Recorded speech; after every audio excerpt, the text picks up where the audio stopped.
Siempre echamos de menos la infraestructura física vial adecuada a su condición, agravada en niveles inimaginables por la pavorosa ola invernal que afectó y aún amenaza nuestros precarios indicadores en la materia. También echa de menos la carencia en nuestro medio de una verdadera cultura y talante logísticos con sentido de cadena para hacernos más llevadero nuestro oficio, y la regulación más adecuada con base en el andamiaje de la política pública. Estas las principales causas para que en la opulencia el flagelo termina siendo el desproporcionado incremento de nuestros costos operacionales. En las vacas flacas nos quedamos con los crespos hechos y en lugar del costo operacional es el no operacional el que hace de las suyas. Razón suficiente para continuar avanzando en procura de un sector de clase mundial, como lo impone nuestra estrategia institucional alineada con la dispuesta por el Gobierno Nacional. Por ello, nuestras propuestas en el marco de nuestro Congreso Nacional del Transporte, con la firme esperanza de que han de conducir al cambio de paradigma, que de permitir que el transporte se desarrolle y evolucione a su propio ritmo, pase a hacerlo a partir de claros lineamientos de política pública en ambientes institucionales y regulatorios adecuados y en los escenarios de diálogo y concertación con todos los integrantes de la cadena del transporte y la logística en la democracia que nos rige. Proponemos concretas acciones en aspectos estratégicos, no sin antes insistir en la utilización por parte del Gobierno Nacional de la misma metodología que se ha venido utilizando para el efecto, aplicada por el Ministerio de Industria y Comercio, a los otros sectores y subsectores que vienen trabajando para colocarse a nivel de clase mundial. Consiste esta en una reflexión profunda del sector, en una primera fase, pasando a la siguiente que describe las principales brechas frente a ideales previamente escogidos como espejo a nivel internacional, para concluir con el planteamiento estratégico para cerrar las brechas, todo ello asistido por una consultoría internacional versada en la materia. Es evidente que dicha metodología no está siendo aplicada al transporte terrestre automotor, al igual que ocurre con los 12 sectores que han venido avanzando con dicha metodología, lo cual llama nuestra atención y nos llama a solicitar los correctivos pertinentes. En lo institucional, insistimos en la creación de la Comisión Reguladora del Transporte con autonomía técnica y operativa para evitar interferencias de diverso origen, las cuales han venido afectando la regulación. No es nada halagüeña la experiencia de los 15 últimos años referentes a la gestación, diseño y expedición de la regulación que afecta al transporte terrestre automotor de carga, la cual ha consistido en mayor medida en actos administrativos desvertebrados y aislados del verdadero hilo conductor de una política, actos administrativos que generalmente han obedecido a presiones y alteraciones de orden público, las cuales no han servido a la corrección de los verdaderos problemas sectoriales, generando en lugar de ello tensiones al interior de la cadena y traumatismos en el normal desempeño y prestación del servicio. Vale la pena emular lo que ocurre con otros servicios públicos como energía y gas, en lo cual la experiencia es positiva. Respecto a la función de inspección, vigilancia y control, debemos señalar el reciente avance representado en el Plan Nacional de Desarrollo mediante la introducción de criterios diferenciales en la tasación de las sanciones por la Superintendencia del Ramo. Se evita así el colapso de la industria transportadora nacional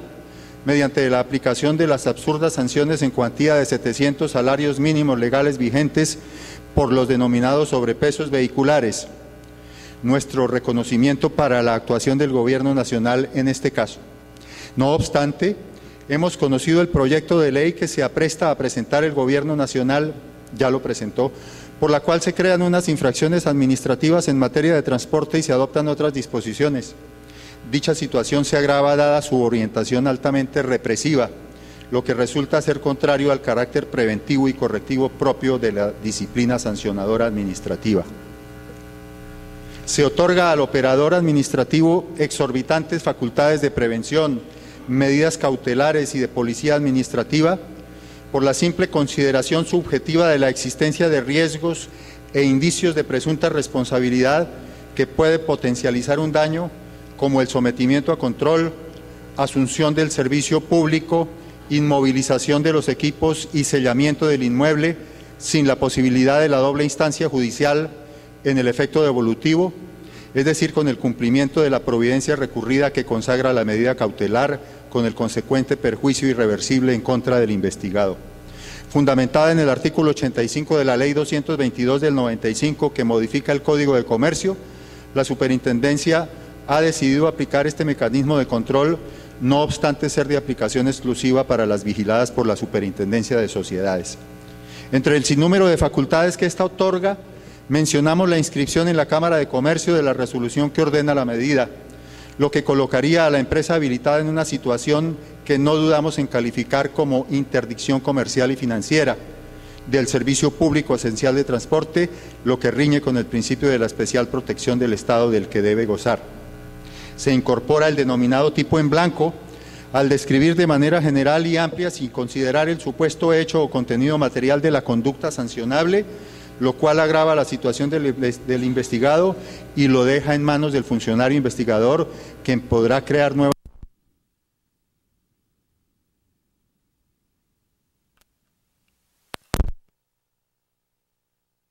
del operador judicial administrativo.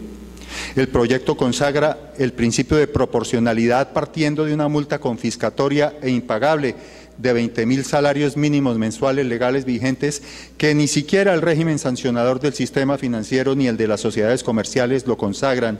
precisamente cuando este tipo de sanciones se vienen proscribiendo por los ordenamientos sancionatorios por ser inocuos y ser contrarios al principio que predica y al fin preventivo y correctivo del derecho sancionador administrativo. Es a todas luces desproporcionado, máxime cuando se prevén circunstancias que agravan, que permiten aumentarla hasta la mitad del máximo a imponer, lo que no se equilibra con la circunstancia de atenuación. Se incrementa el término para declarar la caducidad de la acción de 3 a 5 años, lo cual es contrario a la finalidad que persigue esta figura procesal de dar certeza a las decisiones como instituto jurídico liberador,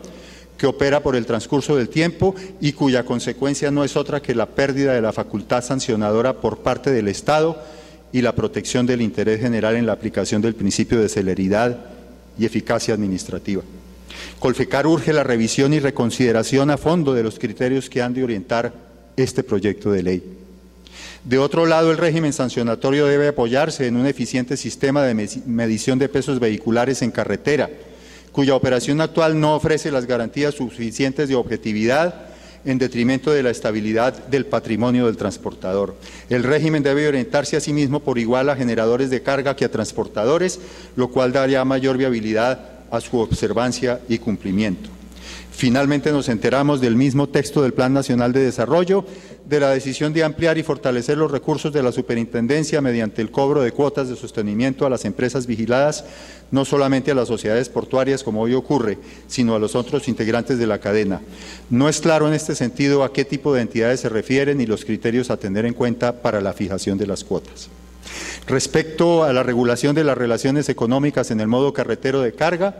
continuamos empeñados en contribuir al mejor diseño y aplicación de una que permita el salto de la denominada tabla de fletes hacia un modelo más amigable y compatible con el imperativo de competitividad del transporte en beneficio de la competitividad del país, más amigable y compatible con los intereses de transportadores, usuarios, un modelo que refleje de manera adecuada la realidad social, económica, técnica en que se desenvuelve la actividad transportadora. Quizás la tabla de fletes siempre actuó como un elemento distractor de la auténtica problemática sectorial. Por mucho se ha creído que su eliminación per se significa la solución a los problemas del transporte. Falsa ilusión. Cuando quiera que puesta en la mesa de discusión dicha decisión, automáticamente aparecieron las verdaderas prioridades, tales como la optimización de los tiempos logísticos, el tratamiento del relacionamiento económico con rigor jurídico, la asignación de claras responsabilidades a los integrantes de la cadena. Siendo que del afán no queda sino el cansancio, estamos convencidos de que el nuevo modelo de regulación, mucho más exigente que el que ha venido rigiendo, debe implementarse con todas las de la ley, para lo cual creemos debe ajustarse metodología de las mesas de trabajo, de tal suerte que en su seno se afinen los conceptos alrededor de asuntos tales como los costos eficientes y los costos de referencia, se aclaren las distintas responsabilidades que caben a los actores y se diseñen e implementen las herramientas que deben soportar la regulación, tales como el sistema de información de costos, el manifiesto electrónico de carga, el sistema de monitoreo y los mecanismos de medición de oferta y demanda. Concomitante con este tipo de regulación es la racionalización y control de los costos operacionales, muchos de los cuales se ocasionan en decisiones del gobierno o en fallas del servicio,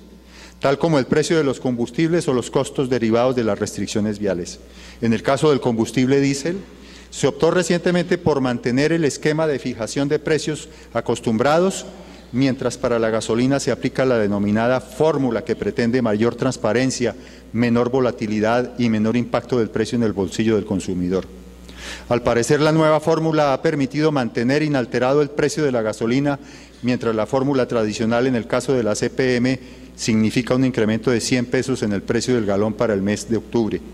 El sector transportador se pregunta entonces qué criterios han de regir las decisiones en el caso del combustible diésel. Mientras la gasolina ha experimentado incrementos en el corrido del año del 6,5%, el diésel lo ha hecho en el 9,6%. Mientras el ingreso al productor en el caso de la gasolina con mezcla es de 4.198, en el caso del diésel es 6% superior, equivalente a 4.440. Recientemente el señor ministro de Hacienda y Crédito Público aseveró que el precio del diésel se reduciría a 260 pesos. El Ministerio de Minas y Energía aseveró que lo haría en 100 pesos, cuando en la realidad no se dio ni lo uno ni lo otro. Es de resaltar que entre el 1 y el 18 de agosto del año en curso, el diésel experimentó un incremento de 100 pesos por galón, el cual se redujo en los mismos 100 pesos entre el 18 y el 31 de agosto, para volver a incrementarse 100 pesos en el mes de septiembre, lo mismo en que fue reajustado el margen del distribuidor minorista. El incremento último de 100 pesos por galón, equivalente a 1,33%, coloca la relación de precios del ACPM con respecto a la gasolina en 0,89, 5 puntos arriba de lo que ocurría al iniciar el año, con lo cual en la práctica se termina la política de dieselización, la cual tenía vigencia toda vez que se trata del único combustible sin alternativa para la prestación del servicio público esencial de transporte. El rasero diferencial tiene justificación toda vez que el servicio público presenta distintivos obvios con la movilización individual y particular de personas. El sector transportador también propugna por una política pública en materia de precios del diésel que aporte mayor transparencia, menor volatilidad y racionalización en el precio de este insumo, haciendo énfasis en los siguientes aspectos. El ingreso al productor. Teniendo en cuenta que la mayoría del combustible es de producción nacional, se impone fijar como ingreso máximo al productor la tarifa fijada sin mezcla de 4.440, con lo cual la petrolera estatal deriva ingentes utilidades, lo cual permitiría reducir en 493 pesos el precio del galón. El precio del biodiesel es en verdad demasiado gravoso para el servicio público. Sobrellevar el sobrecosto que ocasiona la mezcla del biodiesel, combustible desconsideradamente alto en nuestro medio. En efecto, mientras Ecopetrol recibe como ingreso al productor en el caso del ACPM 4.440, el productor de biodiesel percibe 8.989 por galón, es decir, 102% por encima. Dicha diferencia implica un sobrecosto de 629 por galón para el usuario, lo cual, además de incrementar el precio del galón, le pasa cuenta de cobro al sector, al que se señala como causante del déficit en el Fondo de Estabilización, lo cual es a todas luces inequitativo. El sector transportador espera, en todo caso, que más temprano que tarde se adopte una política más transparente y menos volátil para este combustible, en consecuencia con las necesidades del país, pero también con las posibilidades mismas de este sector fundamental para el desarrollo y competitividad. Lo propio hacemos en materia de la regulación del parque automotor, respecto del cual insistimos en rodearla de un marco integral de política pública, basada en claros principios de libertad de empresa e iniciativa privada, equilibrio de oferta y demanda, formalidad en el ejercicio de la actividad y modernización del parque automotor. Hemos analizado en detenimiento con el señor Ministro de Transporte nuestras inquietudes, las cuales obtienen la receptividad de la cartera del sector a efectos de avanzar en un marco regulatorio que además se base en el conocimiento técnico, económico, político y social del sector que pretende regular. Advertimos la inconveniencia de la llamada medida de chatarrización 1 a 1, con experiencias muy negativas en años anteriores. Nuestra propuesta conduce a fijar claras reglas del juego para el ingreso, mantenimiento y retiro de los vehículos del servicio público, entre otros introduciendo la vida útil del parque automotor, incentivos para la rotación y modernización vehicular, tales como la reducción del IVA en la adquisición de equipos destinados a la reposición e intereses blandos en la financiación, introducción de opciones a elección de los interesados en matricular o retirar vehículos del mercado, todo ello rodeado de estudios exhaustivos en un franco ambiente de concertación con los integrantes de la cadena. Y también hacemos énfasis en la necesidad inaplazable de analizar a fondo el tema que ocurre con el renting.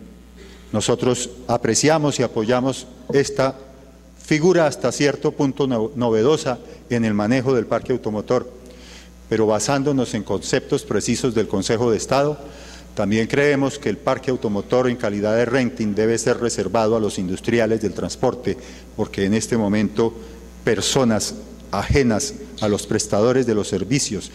en este caso del servicio público, están haciendo acceso a ese tipo de vehículos. Colfecar, fiel a su mandato estatutario, también ha presentado amplias propuestas ratificadas en este nuestro Congreso Institucional. Desde otro ángulo, también conocimos recientemente el proyecto de decreto elaborado por el Ministerio de la Protección Social, según el cual le cabe a la empresa de transporte la responsabilidad de contratar laboralmente a los conductores de vehículos de propiedad de terceros, lo cual causa verdadera alarma en este sector, toda vez que dicha contratación y afiliación al régimen de salud, pensiones y riesgos profesionales corresponde exclusivamente al propietario del equipo, para lo cual también hemos propuesto que en los requisitos para la matrícula de vehículos la autoridad vigile la condición de formalidad y cumplimiento de la ley en la contratación de los conductores, lo cual no ocurre en la práctica. Las empresas de transporte están comprometidas a coadyuvar en la formalidad, vigilando que la contratación de vehículos de terceros cumpla con tales requisitos, siempre y cuando las EPS dispongan de información fidedigna en tiempo real para apoyar esta gestión. Hemos propuesto ante los Ministerios de Transporte y Protección Social que en lugar del proyecto de decreto se tramite ante el Congreso el proyecto de ley correspondiente para modificación de los artículos 34 y 36 de la Ley 336 de 1996, incluyendo estas novedades, las cuales significarían la solución definitiva de este problema. Consideramos nuestra responsabilidad hacer énfasis en el desarrollo de nuestro recurso humano, para lo cual el SENA constituye herramienta irreemplazable, desplegando toda su capacidad sobre este sector estratégico, mediante la implementación y desarrollo de los programas de capacitación con base en competencias laborales a nivel nacional, de lo cual existen experiencias emulables como en el caso español. Nuestra propuesta se complementa con introducir como condición para obtener la expedición o renovación de las licencias de conducción en el servicio público para el transporte terrestre automotor, el haber adelantado la capacitación y actualización curricular dispuesta por el SENA o aquellas instituciones avaladas por el Servicio Nacional de Aprendizaje. Esto constituye una verdadera prioridad. Siendo que el estado de nuestra infraestructura vial constituye uno de los principales obstáculos para el logro de la competitividad, máxime a raíz de los retos que nos imponen los tratados de libre comercio por los cuales con tanto empeño ha venido luchando su gobierno. Señor presidente, compartimos su afán por imprimir un revolcón institucional en la materia, que en primer término propenda por desactivar el que hemos denominado triángulo de la corrupción, evitando la concurrencia de los tres sujetos que lo componen, como son aquellos funcionarios, contratistas, litigantes, voraces e inescrupulosos, que anteponen sus intereses personales al interés público con menoscabo de la liquidez y la capacidad financiera del Estado y con los enormes sobrecostos que implica el no disponer de las vías en las calidades y plazos fijados o quizás nunca disponer de ellas. Claros indicadores de gestión y metas se imponen para la nueva Agencia Nacional de Infraestructura y el Instituto Nacional de Vías, que evidencien mejoras y reducción en los montos de las demandas a la Nación, menores restricciones vehiculares, las cuales en el último año sumaron 40 años, mejores especificaciones en la contratación, menores caducidades y cumplimiento más riguroso en los plazos de ejecución de las obras. Nuestros precarios indicadores viales se agravan con el sinnúmero de restricciones que afectan a nuestros vehículos en carretera, las cuales son impartidas no solamente por Invías, sino por departamentos, municipios y más recientemente por las concesiones viales, lo cual demanda la armonización y coherencia en los niveles nacional, departamental y municipal. Asimismo, para moderar la imposición de gravámenes al transporte determinadas en asambleas departamentales mediante la proliferación de las denominadas estampillas pro desarrollo, que como en el caso de Boyacá y norte de Santander amenazan con extenderse a manera de reformas tributarias con afectación especial para nuestro sector. ¿Quién lo creyera? El harakiri del departamento del norte de Santander, donde nuestros vehículos no pueden pasar cargados por las carreteras, pero nos cobran 8.500 para ingresar o salir del departamento del norte del Santander con vehículos cargados. Y lo mismo en el departamento de Boyacá. En materia de infraestructura vial y dados sus efectos en nuestra actividad, comedidamente solicitamos de las autoridades competentes especial atención y cuidado en la reparación de tramos tan importantes como Bucaramanga-Cúcuta. Hoy, toda una calamidad pública. Cúcuta está desabastecida porque la principal vía de aproximación no permite hacerlo y la vía alterna por Ocaña y Aguachica tampoco brinda las condiciones adecuadas. Bucaramanga-Barrancabermeja, Bucaramanga-San Alberto, Cúcuta-Ocaña, Aguachica, Bosconia-Carmen de Bolívar, San Roque-Bosconia, la vía alterna interna a Buenaventura, Bogotá-Villavicencio, Sogamoso-Yopal, Bogotá-Honda y la doble calzada Ancón-Primavera. En materia de logística, si bien es cierto en el pasado reciente se han expedido sendos documentos COMPES, es apremiante profundizar mediante la presentación de las cifras relativas al desempeño logístico de Colombia, por el hecho de ser el nuestro un país mediterráneo, con distancias relativamente grandes de los centros de producción a los puertos marítimos y pasos de frontera para el comercio exterior, ya que buena parte de los índices comparativos corresponden a países no mediterráneos y dotados de buena infraestructura. Colfejar sugiere rodear la política de principios tales como la complementariedad de modos, que no la competencia entre estos, haciendo énfasis en los modos carretero, férreo y fluvial, y la reconversión o desarrollo de aptitudes en nuestro talento humano, a efectos de habilitarlo como polivalente en el ejercicio y desempeño, así como la inversión de recursos en distintos modos de transporte que no únicamente en el carretero de carga. Nuestro sector se caracteriza por un enorme potencial socioeconómico llamado a conquistar distintos nichos de la cadena logística hoy desatendidos, para lo cual las medidas de fomento por parte del Estado son decisivas.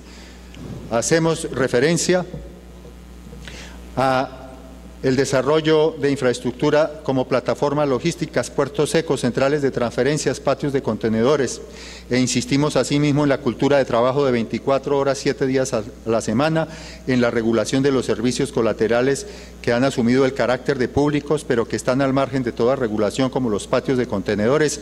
y la misma localización o desarrollo de infraestructura de nuestras industrias y comercios, acorde con un verdadero sentido logístico en armonía con el proceso de distribución física. Compartimos el punto de vista del señor Presidente de la República en reciente reunión del Programa de Acuerdos por la Prosperidad, de que es de simple sentido común la coordinación con sentido de cadena de todos los integrantes de las distintas instituciones, tanto públicas como privadas, a efectos de optimizar los tiempos logísticos hoy francamente desbordados, cuya convocatoria quedó a cargo de la Superintendencia del Ramo, ojalá con una mayor celeridad y frecuencia. Por último, hemos compartido con el señor Ministro de Defensa y los altos mandos de Ejército y Policía nuestras preocupaciones por las pretensiones de los actores subversivos de afectar la prestación del servicio, ante lo cual continuaremos ejerciendo toda acción mancomunada para apoyo de nuestros soldados y policías y facilitar la mejor inteligencia, investigación, prevención y reacción frente al delito. Se impone de otro lado la pronta revisión e introducción de ajustes a la póliza de terrorismo y orden público constituida por el Estado a través de la previsora, eliminando algunas de las excepciones consagradas, las cuales no se justifican, en especial las siguientes: pérdidas o daños sufridos por vehículos cuando no se encuentren prestando el respectivo servicio, pérdidas o daños sufridos por el vehículo por haberse puesto en marcha después de ocurrido el evento sin habérsele efectuado antes las reparaciones provisionales necesarias, responsabilidad civil contractual y extracontractual que se derive de los eventos amparados, pérdidas o daños de cualquier naturaleza ocasionados a la carga que transporta el vehículo asegurado y los producidos por ella. Así mismo, la modificación en el trámite relativo a la certificación que debe emitir el Comando de las Fuerzas Armadas del acto terrorista, el cual sufre demoras injustificadas, cada vez que dilatando la indemnización con la afectación del patrimonio del transportador, lo cual demanda la actuación de los Ministerios de Defensa, Hacienda y Transporte, como ha sido planteado por las 3 carteras en distintas reuniones llevadas al efecto. Prolífica agenda nos interesa, señor presidente, cuya apretada exposición no pretende erigirse en letanía. Se trata así de destacar su variedad y complejidad temática, lo cual compromete el interés de distintas carteras, naturalmente transporte, industria y comercio, hacienda, defensa, interior, temas si bien distintos, complementarios e interdependientes, lo cual amerita profunda revisión que conduzca al planteamiento de unos lineamientos claros en materia de política pública y con digna regulación. Con todo comedimiento sugerimos que en las mesas de trabajo se aborden en primera instancia los asuntos de política y que toda nueva regulación se aplace y se haga consecuente con aquellos. Pongamos a rodar la locomotora del transporte y la logística como premisa de la prosperidad democrática, la cual cuenta con nuestro renovado compromiso, el mismo que permanentemente ponemos al servicio de la nueva causa liderada por su gobierno. Mil gracias, señor presidente.